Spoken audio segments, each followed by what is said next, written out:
Meus heróis não morreram de overdose. Alguns dos meus amigos de infância é que morreram no narcotráfico. E foi uma escolha.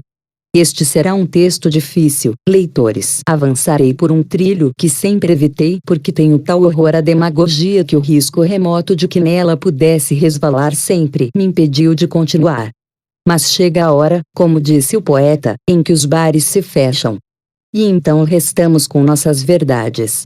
E elas precisam ser não exatamente anunciadas, mas enunciadas. Chegou a hora de vocês saberem um pouco mais deste escriba. Mas vamos devagar nesta longa viagem noite adentro. Enganam-se aqueles que supõem que tenho debatido, nestes dias, a formação de chapas para disputar o DCE da USP, da Unido ou da UFPR. A questão, entendo, é bem mais ampla. Trato aqui de regras de civilidade, da democracia e do Estado de Direito. Espanta-me que seja justamente nas universidades, em particular nas públicas, que direitos essenciais garantidos pela Constituição sejam aviltados. Direitos que custaram os esforços de gerações de brasileiros. Modestamente, fiz parte dessa trajetória e corri riscos, desde bem menino, por isso. Constato, não surpreso, mas nem por isso menos indignado, que a defesa da lei no Brasil pode ser, sim, uma atitude perigosa, daí que eu tenha sido obrigado a tomar medidas para minha proteção. Nem por isso vou desistir. Releiam o título deste post. Eu vou chegar lá. Ontem, enquanto alguns leitores de Vladimir Safatli, o professor pró-invasão, liam a sua corajosa fuga do debate, ver post abaixo, um panfleto era distribuído na USP, com tiragem anunciada de 3.000 exemplares. Ataca-me com impressionante violência. Mais do que isso, incita o ódio, a agressão. Acusa-me, em última instância, de interferir numa questão que seus autores parecem considerar privada. Isto mesmo. Eles privatizaram a Universidade de São Paulo e rejeitam por princípio a crítica. O curioso é que, em sua não resposta, Safatli me acusava, este rapaz precisa tomar cuidado com seu eventual lado mitômano, de promover a violência retórica.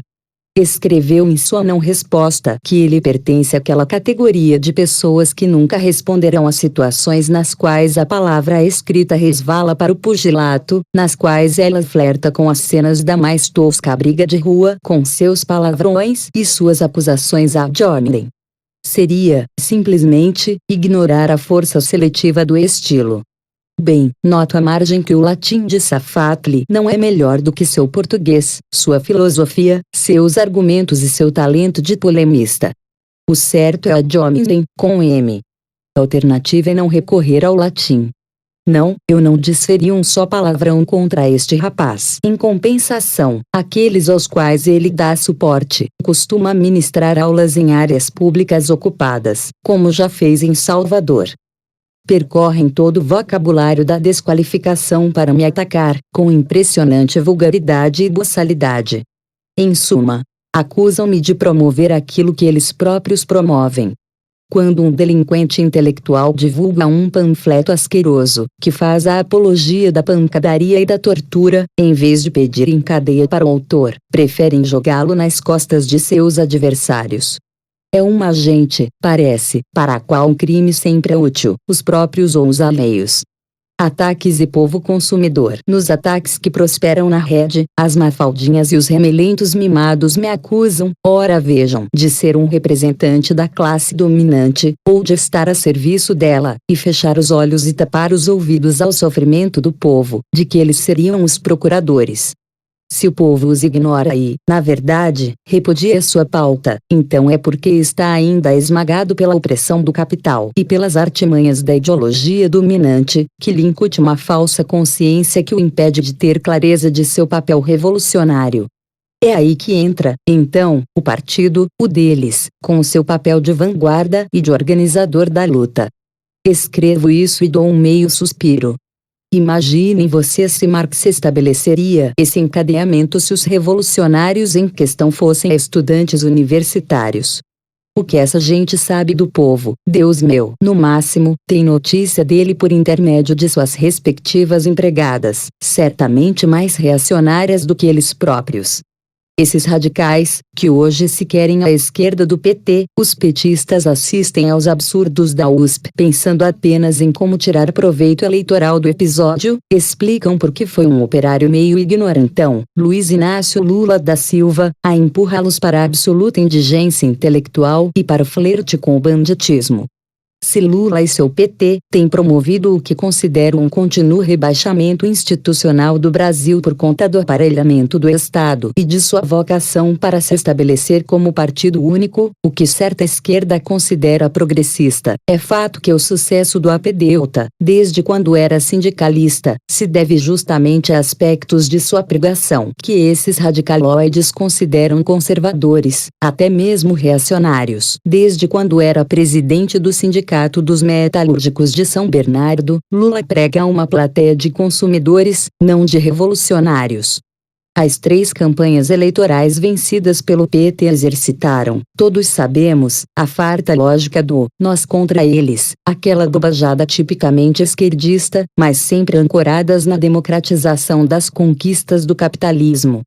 Há, sim, uma vasta literatura de esquerda que provaria que Lula é um grande reacionário. O ponto, meus caros, é que o povo vive como chamarei, malaise da carência, enquanto esses esquerdistas enfatuados conhecem o molaise da abastança. PCO, ler QI, PSOL e assemelhados oferecem consciência revolucionária aos pobres, e estes querem a geladeira nova. Os extremistas do sucrilho e do todinho lhes propõem utopias, e eles estão de olho no computador. Os delirantes, em suma, lhes acenam com o socialismo, e eles só esperam que o capitalismo também lhes sorria. Foi Lula quem conduziu esses delinquentes intelectuais para o hospício da política. Em certa medida, ninguém foi, segundo a ótica deles, mais contra-revolucionário do que o ex-presidente, o que não quer dizer que ele seja um democrata convicto. Eu não considero. Desconhecem o povo. Esses extremistas de terceiro grau, sejam alunos, professores ou funcionários, não sabem o que é o povo, quem é o povo, o que quer o povo, e o resultado que logram nas urnas deixa isso muito claro. E então virá a pergunta fatal. E você, Reinaldo, conhece? Pois é, conheço, sim. Sem me considerar seu representante porque não fui eleito por ninguém, deixo claro. E agora começa o caminho um tanto pedregoso, que sempre evitei, porque tenho verdadeiro asco de certas parvoíces sociologizantes. Mais do que isso, a cada vez que vi Lula tentando justificar algumas de suas escolhas equivocadas por causa de sua infância pobrezinha, meu estômago deu alguns corcovos. O Lula que mobilizou os consumidores, se querem saber, merece o meu respeito. O Lula que tenta fazer da pobreza uma cultura merece o meu solene desprezo. Vamos lá, Reinaldão, coragem. Sabem os meus familiares, sabem os meus amigos próximos, alguns deles jornalistas, sim, os tenho, e queridos. Que fui muito pobre, muito mesmo. E nunca dei uma de coitadinho, porque não pode haver poder mais discricionário e asqueroso do que o das vítimas, de quaisquer vítimas, se transformado em categoria de pensamento. A pobreza não existe nem para culpar nem para enobrecer ninguém. Vamos lá ao título. Não. Os meus heróis não morreram de overdose porque isso é luxo que não se consente a determinadas faixas de renda. Essa overdose sempre supõe que o tal herói foi uma espécie de paladino da luta contra a opressão. Qual opressão? Qualquer uma que possa servir de pretexto para enfiar o pé na jaca. Se meus heróis não morreram de overdose, tive, isto sim, amigos de infância e pais de amigos que se meteram com a bandidagem e o narcotráfico e que hoje estão mortos. Morreram de overbalas. Meu pai trocava molas de caminhão. Minha mãe chegou a trabalhar como doméstica. Não me orgulho da profissão que tiveram. Orgulho-me das pessoas que eram. Minha mãe, felizmente, viva, forte ou ainda mais cheia de opiniões do que eu, hehe. Orgulho-me de seu caráter. Orgulho-me de seu senso de honra. Morei em 2 cômodos de madeira até os 5 anos. Depois, em 2 cômodos de alvenaria até os 15. No fundo do terreno, corria um rio fétido. Nas chuvas, a água invadia a casa. O que isso me ensinou? Digo daqui a pouco. E talvez surpreenda muita gente. Eu era livre para escolher. Tive todas as oportunidades de delinquir, às quais alguns sucumbiram, numa periferia onde o asfalto chegou tardiamente, para ter um quichute novo. Ainda existe uma calça ali americana, como chamávamos à época, uma vitrola para os bailinhos. Faziam-se bailinhos então. E sempre disse não. E fiquei sem o quichute, ali americana e a vitrola. Eu tenho uma novidade para esses delinquentes encapuzados e seus professores picaretas. Os pobres também fazem escolhas morais. Não são umas bestas à espera da iluminação que vocês possam proporcionar. Aliás, eles as fazem mais frequentemente do que os abastados porque, de fato, suas carências são maiores e maiores as chances de tentação de encontrar um caminho mais curto para obter o desejado. Disse não muitas vezes, e não vai nisso heroísmo nenhum. Não fui o único. Sempre que leio textos de supostos especialistas a demonstrar como os pobres da periferia são vítimas passivas das circunstâncias, sou tentado a pegar um chicote. Porque essa gente não sabe o que é nem do que está falando. Não, eu não acho que essa minha origem me qualifique para isso ou para aquilo. Não me liguei a grupos socialistas porque quisesse subir na vida, claro. Ou porque achasse que o Estado tinha a obrigação de me dar moradia ou o que fosse. A minha questão, desde sempre, tinha a ver com a democracia. Achava, e ainda acho, inaceitável que um governo possa decidir o que devemos pensar, o que devemos dizer, o que devemos calar. Nem governos nem milícias comuno-fascistas da USP ou de qualquer outro lugar. A propósito da ignorância dos extremistas, lembro-me, eu tinha 15 anos, de uma aula com um intelectual da Convergência Socialista, que está na pré-história do PSTU, a esculhambar então apenas sindicalista Lula, em começo de carreira, porque este seria um reformista, empenhado apenas em conquistar salários melhores, o que, entendi, era ruim para a libertação dos trabalhadores. O que aquela gente sabia do povo, Deus meu? Nada. O que sabe ainda hoje? Nada. Todos os dias, recebo centenas de comentários mais ou menos assim. Você, que nunca andou de ônibus. Você, que nunca andou de trem. Você, que nasceu em berço de ouro. Costumo ignorar porque tenho outra novidade para os delinquentes encapuzados. A abastança pode ser tão opressora quanto a carência.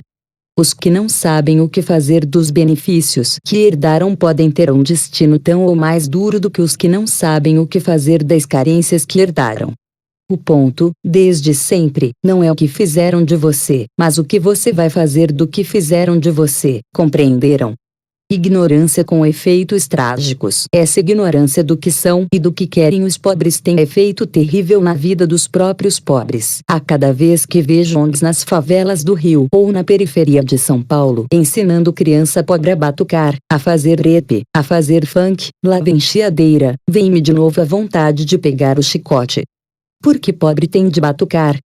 Aos 14 anos, eu já tinha lido toda a poesia de Cecília Meirelles e boa parte do que sei de Drummond, por exemplo. Ali, na cozinha de casa. Não porque eu fosse um gênio, o que não sou, mas porque há pobres que se interessam por literatura e não estão dispostos a representar o papel de pobres para satisfazer os anseios dos remelentos e das mafaldinhas revolucionárias. E não estão dispostos pela simples e óbvia razão de que já são pobres. Não precisam representar. Eu conheço o povo, aqueles alunos e professores remelentos não conhecem. Para a chateação e a fúria deles todos, conheço também os textos que lhes servem de referência, com a ligeira diferença de que os li. Safatli, aquele rapaz do cinturão do agronegócio, a esta altura, deve estar radiante. Eu sabia. Esse Reinaldo é um pobre que se tornou reacionário para subir na vida. Um arrivista. E se sentirá, então, pacificado. Ele, das classes abastadas, se regozijará com a generosidade de sua entrega à causa popular, mesmo vindo das camadas superiores. Já eu, vejam que desastre. Em vez de estar na rua, carregando bandeira. Em vez de estar empenhado na libertação da minha classe. Em vez de estar exercendo o papel que me foi reservado pelo marxismo sem imaginação dessa canalha, olhem que coisa. Estou aqui a dizer para Safatli que sua citação de um texto de referência é descabida. Corrijo também o seu português. Corrijo, para arremate dos males, o seu latim. Pobre reacionário e mesmo uma merda, né, Safatli? É só ler alguma coisinha, já sai corrigindo os ricos progressistas. Por que isso tudo? Porque isso tudo, para tentar ganhar algumas credenciais junto à escumalha moral que anda me satanizando por aí? Eu quero mais é que essa gente se dane. Mas não venha, como se dizia na minha vila, botar punk assim, o certo é banca, pra cima de mim, tentando me dar aula do que é povo, do que é pobreza, do que é carência. Eu lhes ensino, seus delinquentes, como transformar 2 ovos e um tomate numa refeição para 4 pessoas, com o acréscimo de farinha de rosca numa omelete sem queijo e sem presunto. A boa notícia para nós é que era gostoso. Fiz Dona Reinalda preparar o prato dia desses. Ficou bom, mas não era a mesma coisa, porque, para citar um trecho que decorei de No Caminho de Suon, de Proust, só trechinhos, viu? Não quero passar falsas impressões, tentamos achar nas coisas, que, por isso, nos são preciosas, o reflexo que nossa alma projetou sobre elas, e desiludimos-nos ao verificar que as coisas parecem desprovidas, na natureza, do encanto que deviam, em nosso pensamento, à vizinhança de certas ideias. No caso, a omelete de farinha de rosca estava ali, mas as circunstâncias eram outras, como a água do rio que não passa 2 vezes pelo mesmo lugar. A minha história não me faz nem mais nem menos qualificado para coisa nenhuma. Também a pobreza pregressa não é categoria de pensamento. Eu espero que aqueles vagabundos que ficam demonizando meu nome por aí me desprezem ainda mais por isso. Tem a chance de descobrir que as nossas diferenças não estão apenas nas escolhas, mas também nas origens. A pobreza não me ensinou nada de especial. Cabe a cada um de nós o esforço ao menos de tomar a rédea do nosso destino, feito muito mais de opções do que frequentemente supomos. Mas isso não é uma particularidade da pobreza. Também os ricos, reitero, podem ser oprimidos pela riqueza. Mas qual opressão é melhor? Pode perguntar a um cínico. Olhem aqui, minhas caras, meus caros, é claro que governos e políticas públicas têm de se ocupar da melhoria das condições de vida do povo. Com uma escola melhor, uma saúde melhor, uma segurança melhor, aumentam as chances de felicidade. Negá-lo seria uma estupidez. Chances de felicidade, no entanto, não são felicidade garantida. Na pobreza ou na abastança, o que quer que nos faça infelizes sempre está dentro de nós. E não há revolução que dê jeito. Há, sim, algum anseio insatisfeito da pobreza ainda me assalta hoje, já que o menino é o pai do homem, como escreveu Wordsworth, frase depois retomada por Machado de Assis em Memórias Póstumas de Brás Cubas. Um ferrorama lindão, gigantesco, cheio de traquitanas. No mais, nada faltou, nada excedeu. Cada vida existe na sua exata medida. Beijo do tio Rei por Reinaldo Azevedo.